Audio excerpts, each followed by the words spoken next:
নমস্কাৰ 16 মাৰ্চৰ পৰা হ'ব লগা পৰীক্ষা KK Handique state open university degree বা মাষ্টাৰ ডিগ্ৰী এডমিট এভেইলেবল হৈছে ৱেবছাইটত খন্তেক সময় পূৰ্বে এভেইলেবল হৈছে মই জনাইছোঁ চক আপোনালোকে কেকে হেন্দিক ষ্টেট অপেন ইউনিভাৰ্চিটি ৱেবছাইটত গৈ পেলাই লাৰ্ণাৰ কৰ্নাৰ্ছত যাব লাৰ্ণাৰ কৰ্নাৰ্ছত যোৱাৰ পিছত এনেকুৱা এটা পেজ ওলাব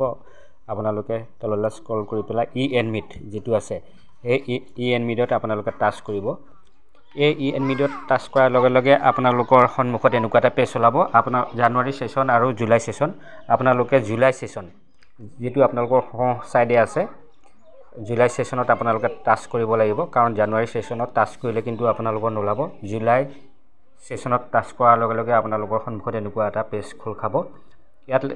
প্ৰথমতে আছে এক্সামিনেশ্যন তাৰপিছত এনৰলমেন্ট নম্বৰ এন্টাৰ কেটছ টেক্স প্ৰথমতে এক্সামিনেশ্যন যেটো আছে আপোনালোকৰ সিলেক্ট এক্সাম তাত আপোনালোকে ক্লিক কৰিব লাগিব তাত ক্লিক কৰাৰ লগে লগে আপোনালোকৰ সন্মুখত এনেকুৱা এটা পেজ আহিব ইয়াত চাব আপোনালোকে মাষ্টাৰ ডিগ্ৰী ফাৰ্ষ্ট সেমিষ্টাৰ 2024 ত আপোনালোকে কৰিব যি সকলৰ ডিগ্ৰী ফাৰ্ষ্ট সেমিষ্টাৰ তাত কৰিব আপোনালোকে তেনেকৈ কৰিব তাৰ পিছত চাব এ আহিছে তাত মাষ্টাৰ ডিগ্ৰী বুলি কোৱাৰ লগে লগে মাষ্টাৰ ডিগ্ৰী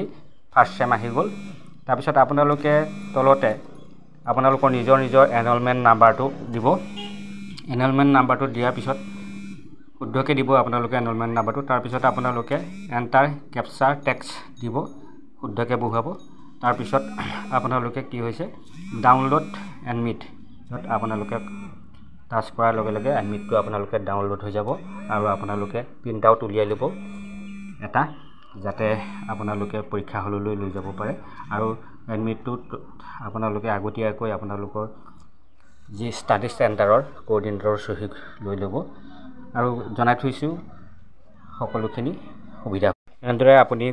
লোকে গৈ এডমিটটো উলিয়াই ল'ব পাৰিব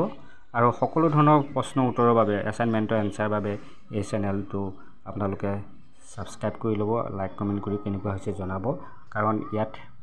পৰীক্ষাত আহিব পৰা সম্ভাৱ্য প্ৰশ্ন উত্তৰ এই চেনেলত দিয়া আছে আজিলৈ আহোঁ ধন্যবাদ